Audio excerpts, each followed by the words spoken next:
Okay. And I'm just going to go to my recording here again.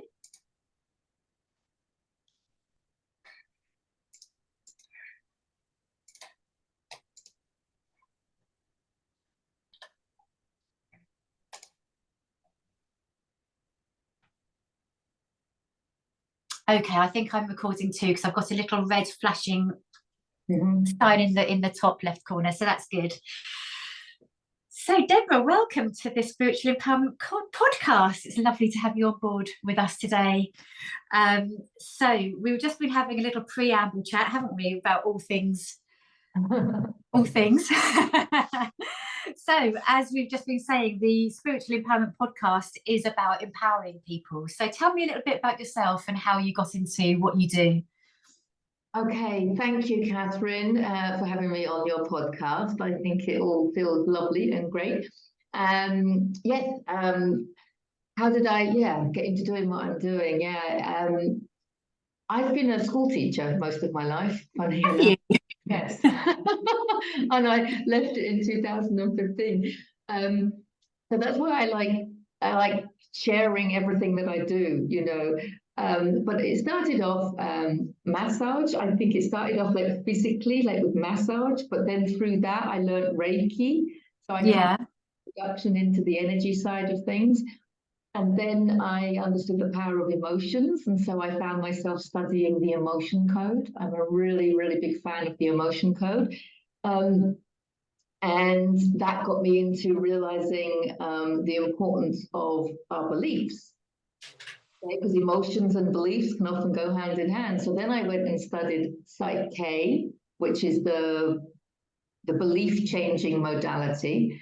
It's the one that Bruce Lipton recommends. So I started using Psych K as well.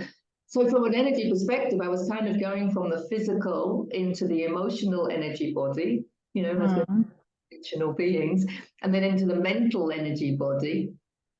And then I studied soul realignment because I was realizing that with the emotion code, although it's meant to be just for this lifetime, I was having experiences of releasing trapped emotions from other lives. I got into past life soul realignment, which is an Akashic record reading soul healing modality. And that's the one that does the soul profiles I was telling you about. That's where I got that from.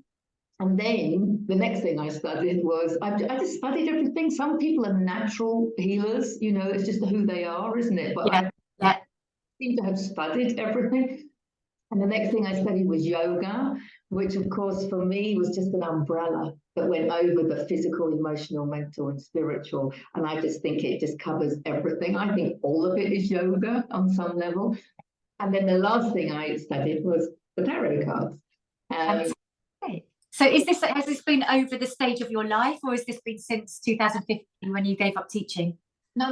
I was already an emotion code practitioner. I trained in massage and holistic therapies and Reiki 2008. And then I did the emotion code. It was when I did the emotion code that my life took off. And that's when I was able to give up the day job.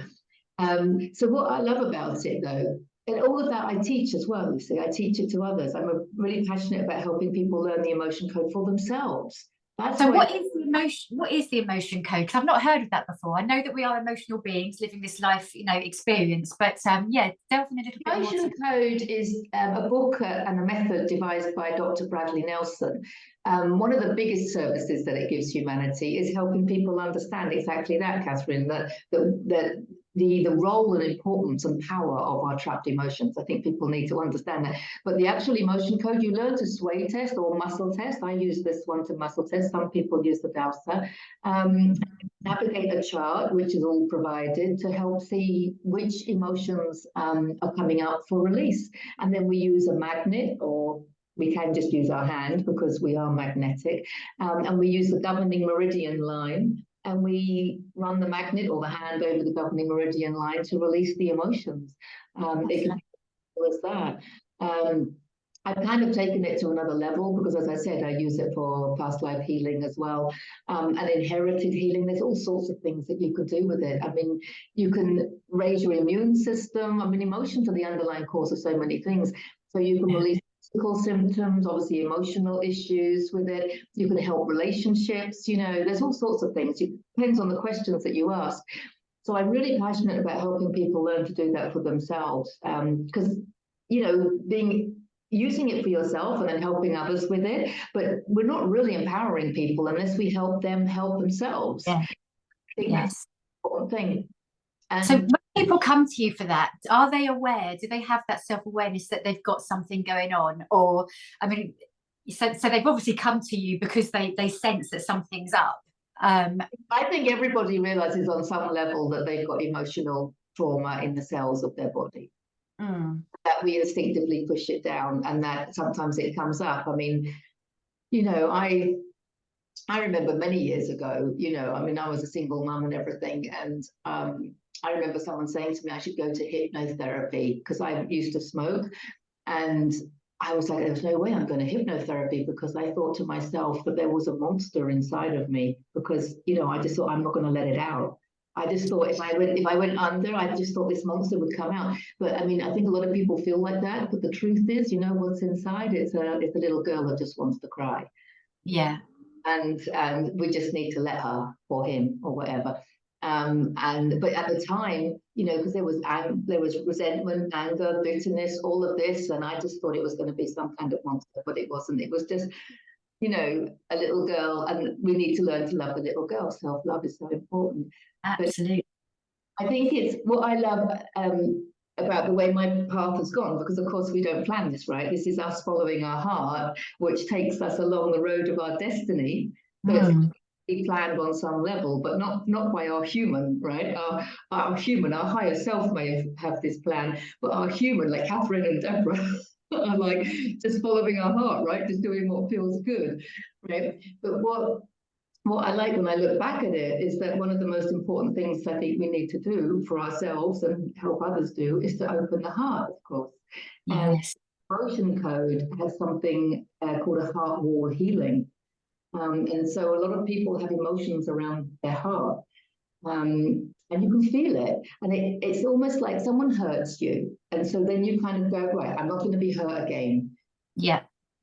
But what you're really doing is the emotions are still in the cells of your body, but you're refusing to cry. I'm not going to give in. That's completely, we think we're being strong, but all we're doing is pushing it down further and further and further. And so that wall around the heart, in my opinion, is the first thing that has to go. And we can do that with the emotion code. So I love using the emotion code to open the heart, and to release the trapped emotions. And then, of course, the site K, we use that to, install positive beliefs. I love and accept myself. Or, I am worthy. I trust myself. These are ones that I call the big ones, And then, of course, we can use soul realignment to find out about the soul, and then find out what people came here to do, because that's also important, isn't it?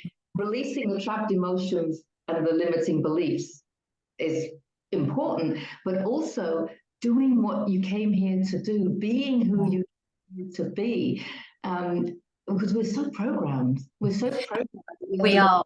Monday to Friday, we have to earn money, we have to do this, we have to do that. And so just bringing in, and of course it doesn't always happen overnight, but just bringing in slowly into your life the activities and the enjoyment of the things that you're good at, the things that you came here to do. And that's what the soul profile does. It helps people see the energies, like we were talking before, weren't we?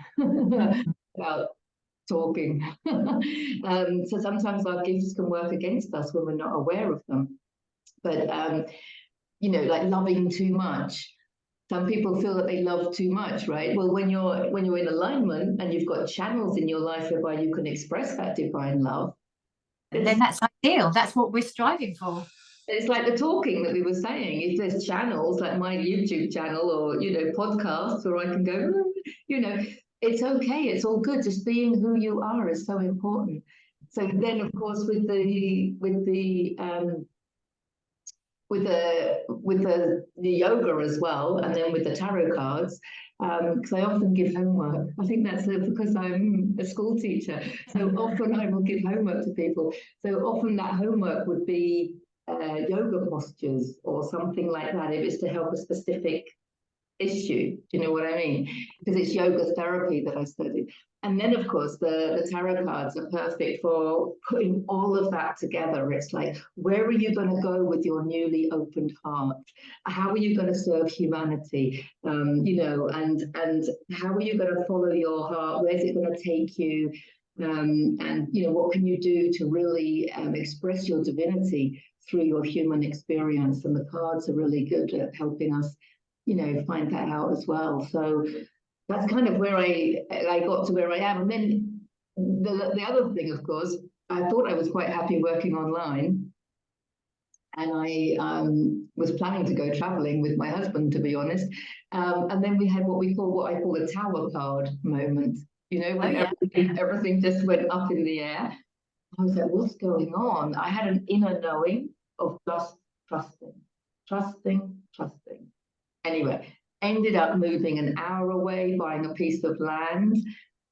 It's just got a mobile home on it. I was like, what is going on? Why have I found myself here? You know, I was like, what's going on? My grown-up son came back home and I'm like, what's going on? Anyway, we found out that the land was a sacred site and we put a tent on it. We were just following our heart. We were just following the guidance. Someone said to me, you need to put a tent in the garden. And I got those truth bumps that I was telling you. Yes. My son is a musician, so he trained to be a sound healer. And we've got this tent in the garden, which I was kind of told, call it the garden retreat. Right, I had no plans to do this. And so now we run the garden retreat in Pego, which is on the border of Alicante and Valencia in Spain. And we offer our services there. And my son does the sound baths and I, you know, do yoga workshops. I do everything that I do that I've already said.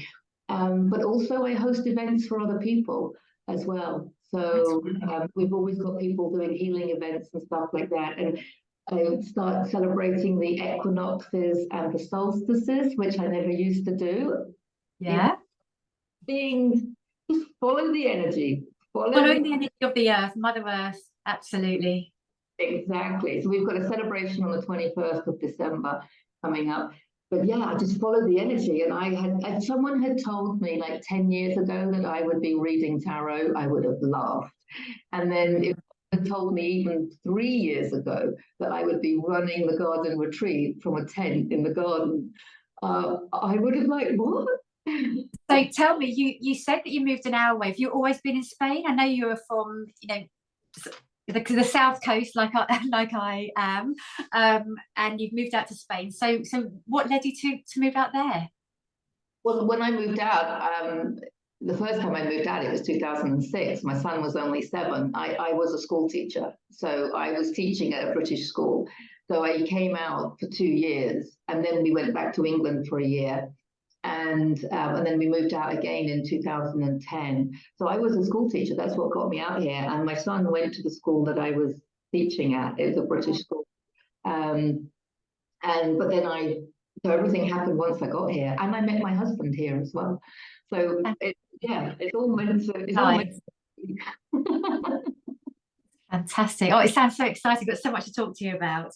So when people come to you and they have their emotional code reading, and then you start tapping into the soul and possible past life experiences and past life phobias and things, because as we know, but the listeners might not know, is that we are here, our soul never dies. It's a continuum, and of course we incarnate into the human experience and to what we need to learn in this lifetime. But we might have phobias or things that don't resonate, pains and ailments that have come from other lifetimes that we just need to get out, but it doesn't really make sense to us. So are people generally open to that when you start talking about past lives, or do they think you've gone mad? I think a lot of people are, they wouldn't come to me if they weren't resonating with it. So yeah, they're okay about past lives. But I'll tell you what's interesting, Catherine, is that a lot of people easily identify with being the victim in a past life, especially us witches. I mean, I use the word witch in obviously the most positive sense. People that natural healing abilities and live on the earth and everything. So they'll often identify with being burnt at the stake or some, the witch hunts and stuff. So people do readily identify with being the victim. I think the bit that I have to warn people about is that we haven't always been the victim. True.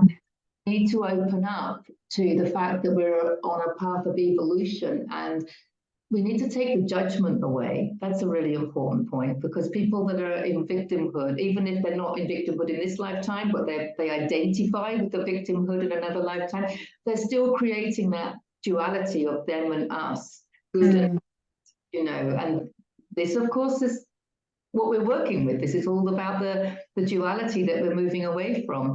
It's like that beautiful quote by Rumi that says, "There is a field beyond right and wrong. I'll meet you there." And so I'm consciously working towards living in that field, So I do let people know that they haven't always been lovely. And because what's interesting is that we evolve through our own suffering, and we evolve through trauma, whether somebody else has inflicted that trauma on us or whether it's trauma that we've created for ourselves. Yes. At the end of the day, we've created all of it, right? We are the creators. So we have to take responsibility for that. And that's radical responsibility, because when you realize that you are the creator, you can't start pointing fingers at other people, whether it's in this lifetime or another lifetime. And what I've noticed with the past life healings, even when people have been the perpetrator, it's difficult to say right and wrong, because very often when people are being the perpetrator, then they actually think they're doing the right thing. Think about it. Very true. Yeah.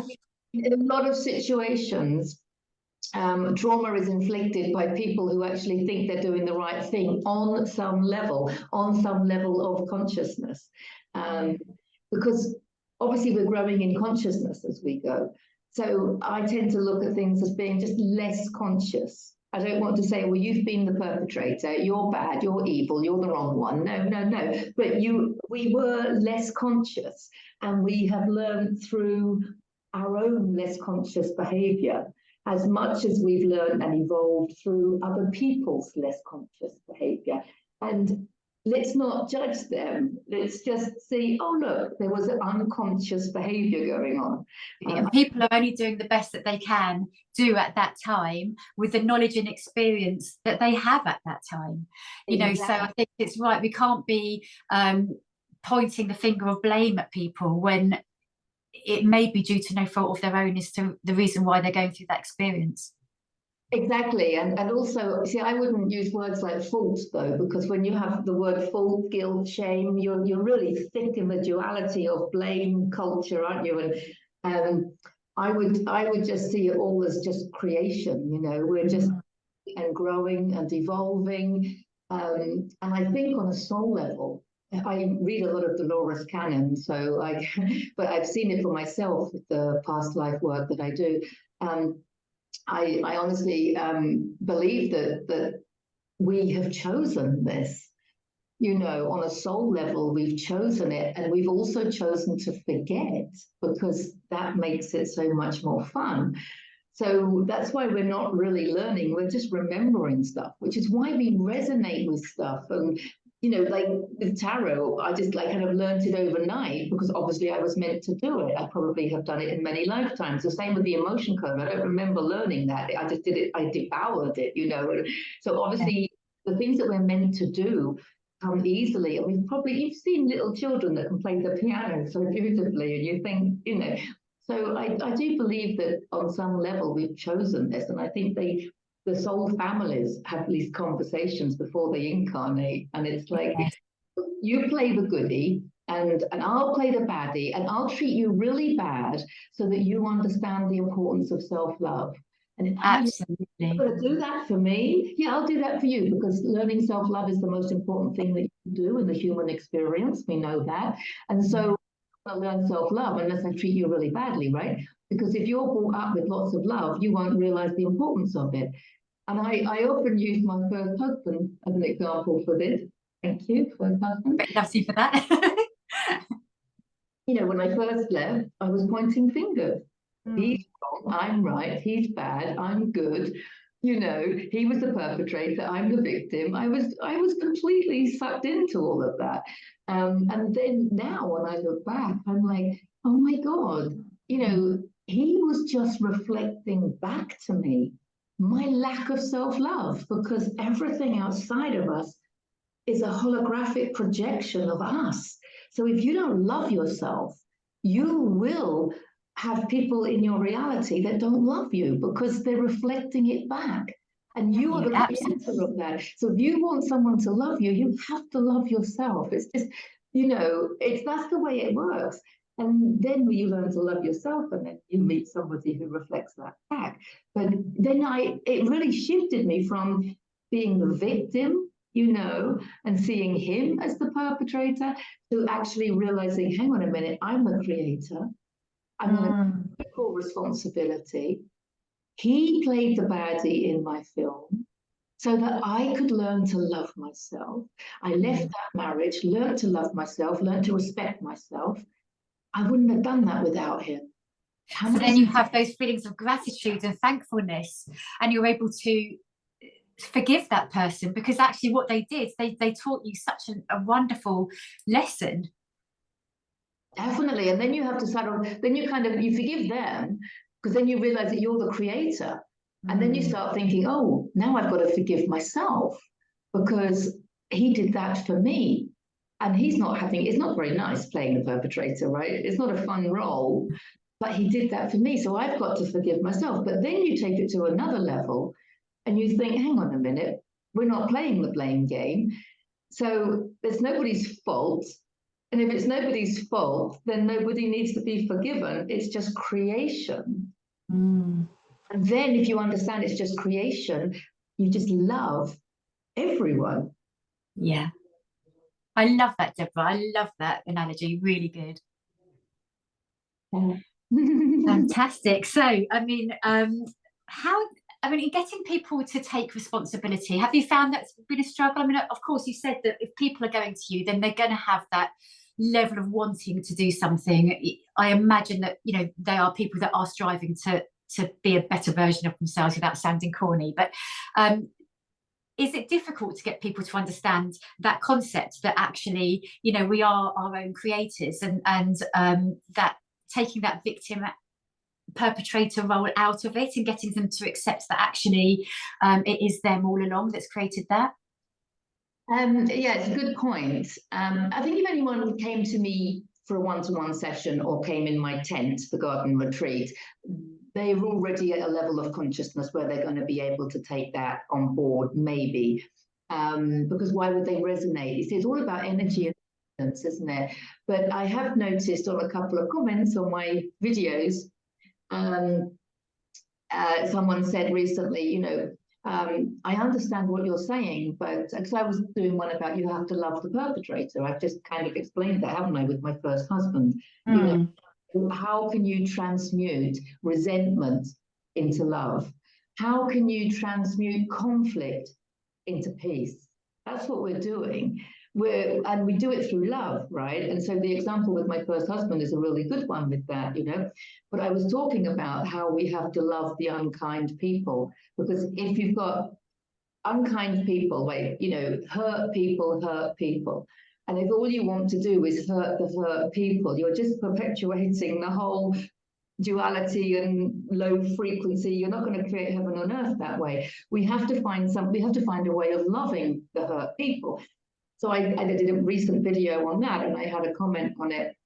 Oh, it's all very well, you know, you saying that, but she said, you try saying that to the people being raped, and try saying that to the people being abused, and try saying that to people in war-torn areas, and, you know, stuff like that.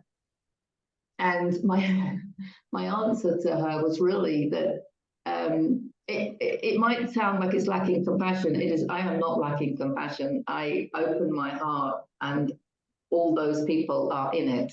You know, I have utmost compassion for anybody suffering in any shape or form. And I think we have to, obviously, to do this work. But my point to her was, with respect, they are not watching the video because they are not going to resonate. Because we create our own reality. It's already been agreed on a soul level. Yeah. But who agrees to have? Well, if they're not ready to believe it, then that's fine, but then they won't resonate with it. So I was trying to say to her, these people aren't going to resonate with my video, but she did because she wrote the comment. And yes. like, there are no other people, there's only you.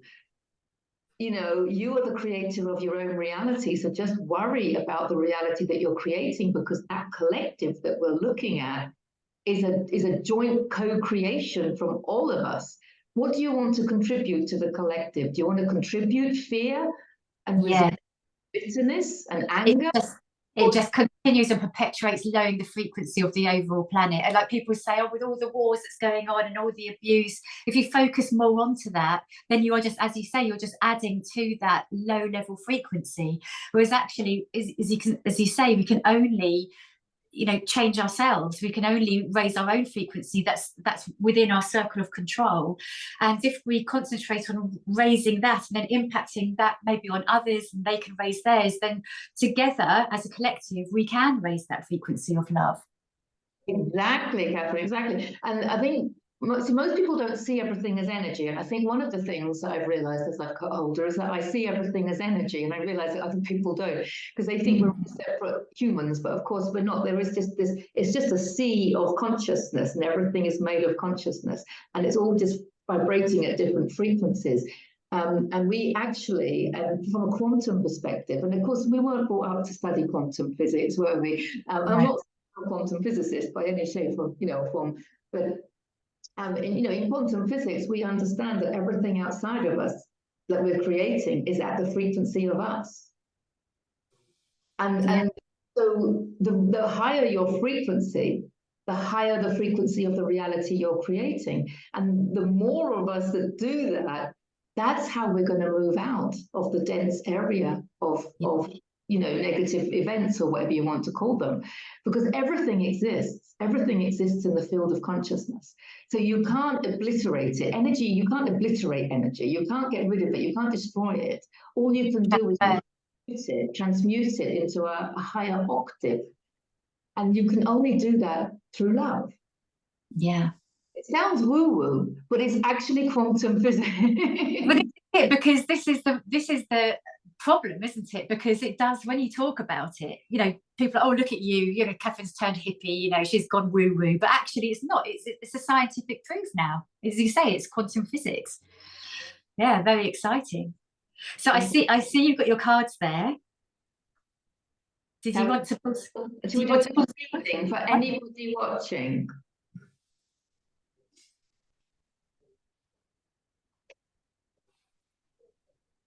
Okay, so we'll just set the intention. This is a little reading for anybody that is watching, and it will be timeless. So whatever time anyone...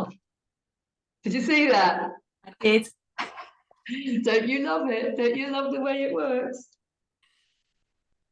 I've got truth bumps, and they're face down. So I haven't seen them. That's the weird way that I work. There's a third one. I think that's 3 is the magic number. Should we dive straight in? Go for it.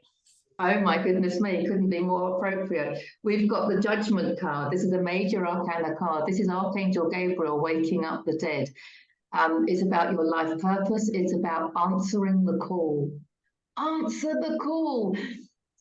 What is the calling? It's like you could just be feeling to do more needlework, or to go start a sport, or to study yoga, or to pick up a tarot deck, or to start a podcast, or, I'm interested in talking to people, whatever, it doesn't matter. People often go, how am I going to make money doing that? Forget that question. Trust me, that will come. But it's about your being called to do what you love, with who you love, where you love, because that's how you're going to raise your frequency. And we've already discussed, haven't we, that that's how you raise the frequency of Mother Earth, and that's how you raise the consciousness level of humanity. And that's how you're going to stop world wars. I mean, really, by raising your own frequency, if people can understand that, then I think it would really help. And just having that open heart of love and compassion for everybody, include the victims and the perpetrators. Yeah. Because, you know, there's a blurry line between it all, you know. So just love humanity, you know. I mean, it's like when I heard about recent wars, and I'm, you know, meditating to open my heart to put certain countries into my heart, and I just got a download of, why are you limiting it to just those countries? Why don't you put all of humanity in? You know, that I cry. That's often how I know that I'm connected to the divine, because I just feel like crying a lot. So that's a good sign as well. If you get those goosebumps, I call them truth bumps, but also a feeling to cry, that little emotional feeling, that's all sign that you're being connected. But the word judgment, of course, is also relevant, because we've just been talking about that, judging people. You were wrong, you were right, you know, he should have done this, she should have done that. It's all judgment. If you take the judgment away, there is no need for forgiveness. No, I love that saying. Take the judgment away and then just follow your heart. Follow your heart. Let's see what next. Oh my God, we've got the world. Wow, we've got the world. This is the last of the major arcana cards. It's a completion. These are the last two of the major arcana cards. And this shows a completion, because once you've stopped judging, you've got this completion of the spiritual lesson. Then you've got the fixed signs of the zodiac, because they're the ones in the middle of each season. But she's swanning around the world. The universe is her playground. And she's got the wands of the magician, because she realizes that she's the creator of her own reality. And then you just do what you love, with who you love, where you love, when you love. You know, I mean, a lot of people, when I first left the school, I was thinking, how am I going to make that kind of money doing what I'm doing, you know? And if I let that stop me, I would never have left, right? But I never had to make that same kind of money, because I sold my house, don't have a mortgage now. I mean, I downsized. I live in a mobile home. I work from a tent, you know. Because I let go of these beliefs that, oh, you have to have this and you have to have that, and what would the neighbors think? What would your family think? It's all a process, isn't it? Because look, our last card, which doesn't look very nice, but this is the Eight of Swords. She's not answering the call. She's not listening to the call, because the castle in tarot represents your goals in life, but these swords represent your thinking, your thoughts, and your beliefs. And she's the only one that's got herself tied up. I can't do it. I'm not good enough. I can't afford it. What would people think? She's just letting other people program her completely. Trapped and restricted, because she can't see any other way. Well, I couldn't see any other way. I couldn't see how I could support myself from reading cards, you know. But just don't think about those things. And I'm not suggesting anyone is irresponsible. I'm not suggesting people walk out of the day job and they've got a mortgage and a family to look after, or they've got. I'm not suggesting that from one iota. But I am suggesting that whatever it is that lights you up, bring it into your life, bring it more into your life. You know, we were brought up thinking, well, if you're lucky on a Sunday or Saturday and Sunday, you can do what you love. But you have to go to work all week. You know, a bed of roses. That's a program, because life is a bed of roses, and you get to make whatever bed you want out of those roses, you know. And so you just have to believe in yourself, and just the right people will come once you open your heart and you open up and you just go, I'm ready, I'm willing to allow my full potential. You've got galactic family, angels, guides, past over loved ones, all clamoring to help you. Suddenly people will come in that you need, you know, money will come in, ideas will come in, projects will come in, beautiful people like you, Katherine, will come in, giving me the opportunity to say all of this.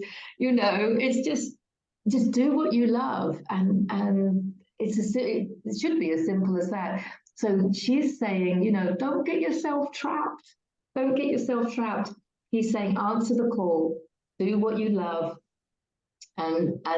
More progress will come, other ideas will come, but you have to take the first step. You have to take the first step, you know, just bringing into your daily routine a little bit more of what it is that you want to do and want to be, because everything you need is already within you. And there's the completion. The universe is our playground. There's no war here. There's no purpose. This is just beautiful, beautiful, loving and living on Mother Earth. Because all of this is the prison that we put ourselves in. The illusion. Through our own thinking. The entrapment of the prison of our minds. Perfectly said, Catherine. Perfectly said. Wow, I love those cards. That's great. My gosh.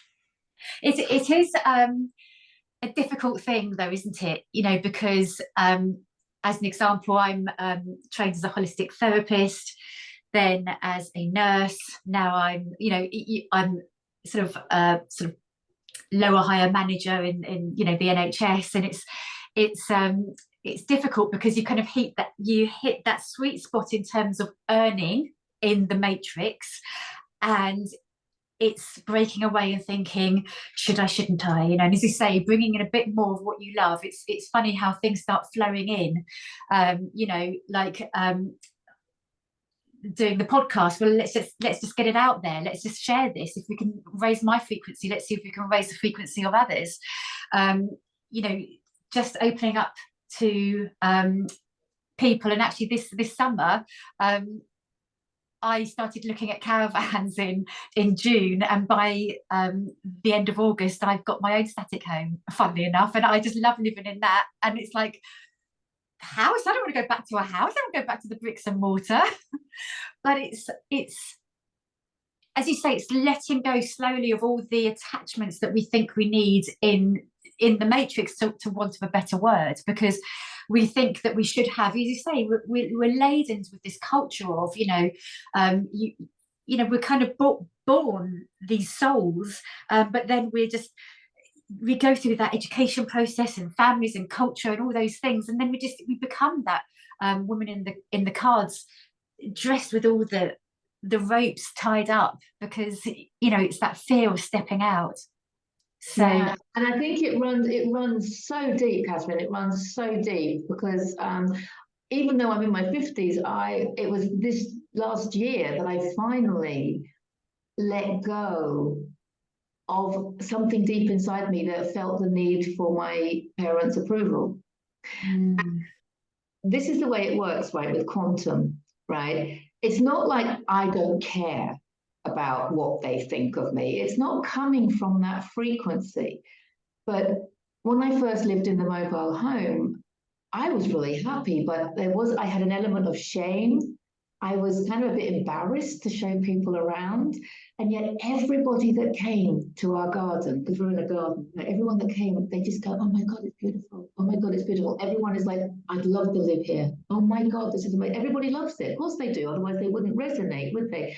But there was me that was like, have I worked all my life to end up here? Right? Because I'm looking at the material, I'm looking at the physical world, right?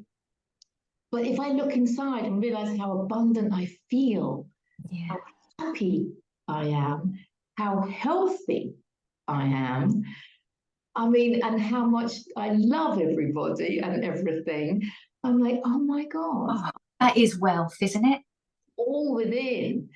And I was like, okay, I know obviously my family loved me, but it wasn't until this year when my mother came out to visit, and she came to see us at the garden retreat. And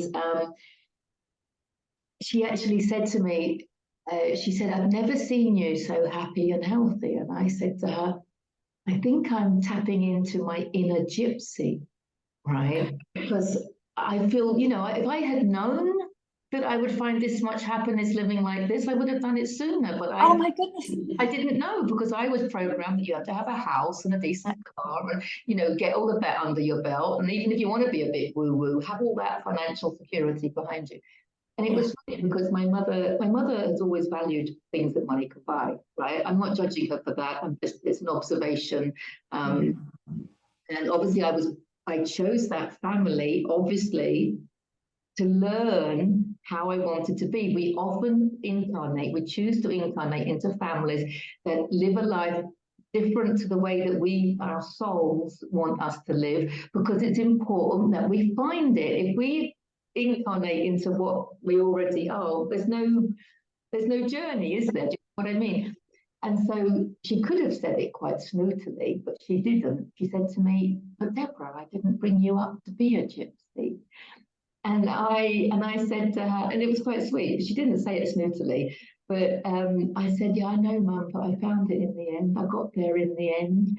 And then we had this hug. It was amazing. And then I realized in that moment with that hug, I realized that if I approve of myself wholeheartedly, everybody in my reality, they're reflecting that back. It was because I had the limiting beliefs, I had the doubts, and my mum was just reflecting that back. So once I released all of that doubt and realized that, I approve of myself, that's a big belief, right? I love and approve of myself. And when I realized that I did that, my mum approves.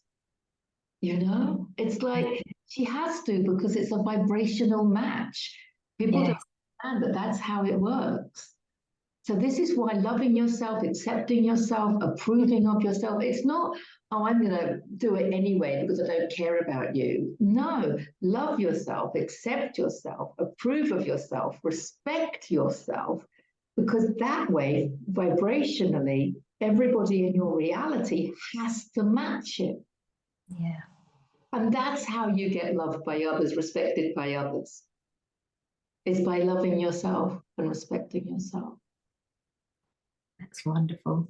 Thank you. Thank you so much for sharing that. That is really been very poignant. So if the listeners are wanting to find you and your retreat, what happens? Where are you? How can they tap into your wisdom? Thank you. I would say the first place to go would be deborahjanesutton.com.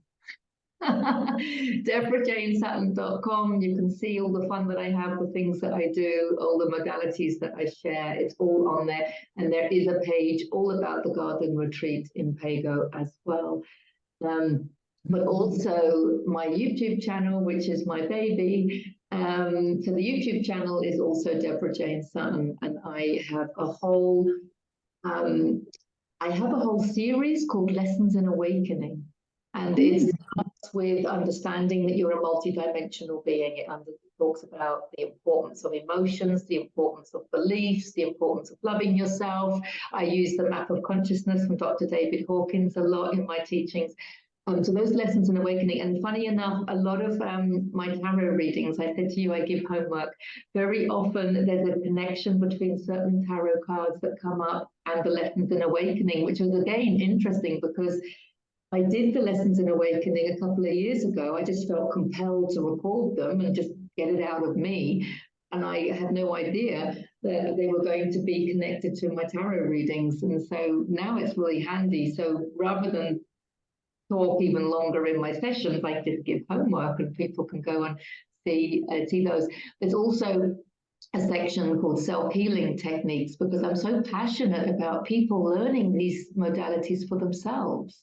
So there's how to sway test, how to muscle test, the emotion code. There's ones all about the brain integration activities. There's breathing. There's all sorts of, there's an inner child healing meditation on there as well. There's loads of self-healing that's available from my channel as well.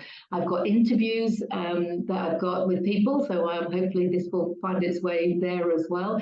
And then every week and every month I do general card readings for the channel. So yeah, it's all on there. So I suggest people have a good browse around the YouTube channel and then take it from there. The other thing, if anyone's looking for free content, because there's loads of free content on my YouTube channel, And also my very first book, I wrote my first book in 2016. It's called Heal Yourself to Happiness. And it's like a beginner's guide. It's a simple guide to raising your vibration, raising your frequency. It talks about affirmations, gratitude, again, the importance of loving yourself, talks about the sway testing and stuff like that. It's like a beginner's guide. So if you're new to energy healing, if you're new to all of this stuff that Katherine and I were talking about, it's a really good place to go. It's free to download from my website at deborahjanesutton.com. The PDF format is free to download. If you want the paperback, it's at Amazon. It's as cheap as I can make it. It's my gift to the world. I was just given the message to get that out for free. My second book is called Heal Your Soul. It takes it to a deeper level. It talks about the past life healing, the importance of creativity. It just takes everything to another level. Heal Your Soul. That's available on Amazon as well. So those are, other ways of finding out more about, the things that I talk about. What I'm sensing from you in terms of frequency and energy is I just get so much, I just feel the love from you. I really do. It's just, you are just so radiant and inspirational, and thank you so much, because just, in fact, I feel a bit emotional, a bit teary actually, because it's just been such a joy to meet you and to have this conversation. And we'll do it again. We'll pick a subject and maybe hone down on it, and really go through it again, and then you can pull some cards and to our readers. And I always put a question and answer thing out on the podcast, so if there's anything that anyone is listening to at this time, then if it's on the YouTube, put a comment below. And of course, to subscribe and to put the little bell to make sure you get notified of any updates. And if you're listening to the podcast, then just if there's anything more you want from Deborah, then put a little comment on there as well. And if this has resonated with you, then please do share and get the message out to your friends and family, because it's, as we were saying, if we can all raise our frequency and just start off with that little bit of awareness, and just get that little tingle, that little burn. But before we came on, we were talking about the fire, and we have a little fire within, don't we? And if we can just like spark that off and then just let that grow, then it'll be. And I think what you're doing, Katherine, is a perfect example. You're doing what you love, you're finding a way, you're just following your heart, learning on the job. That's what we're all doing. That's what we're all doing. And look, it brings people like us together, because I just think you're amazing and you're lovely. Oh, thank you very much. Well, I'll take that. Thank you very much. And on that note, I will say goodbye for now. Thank you, Deborah. Take care. Thank you to you, and thank you to everyone. Bye. Thank you. Bye.